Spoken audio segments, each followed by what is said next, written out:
Mettra-t-il ces menaces à exécution ? Donald Trump ressort l'une de ses armes favorites, la guerre commerciale. Dès la semaine prochaine, les véhicules européens importés aux États-Unis seront taxés à 25% contre 15% actuellement.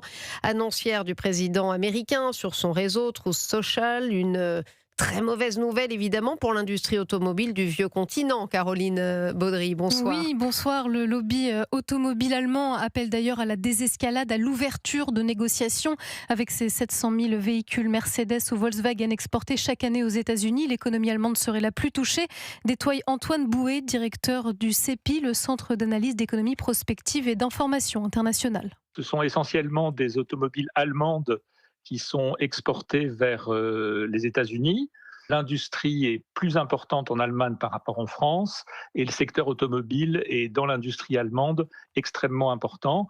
Et l'Italie et la Suède, ce sont aussi des pays qui sont concernés plus que la France par ces droits de douane potentiels. La France serait touchée indirectement si moins de véhicules sont exportés. Les usines tricolores qui produisent des pièces détachées pour les constructeurs allemands verront leurs commandes baisser.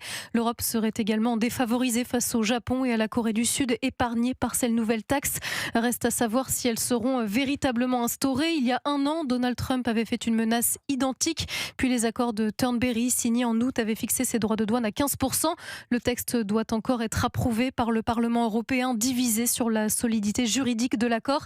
C'est la raison officielle de l'agacement du président américain et de cette nouvelle menace qui est aussi un moyen de punir l'Europe peu coopérative dans les opérations militaires américaines en Iran. Merci Caroline Baudry.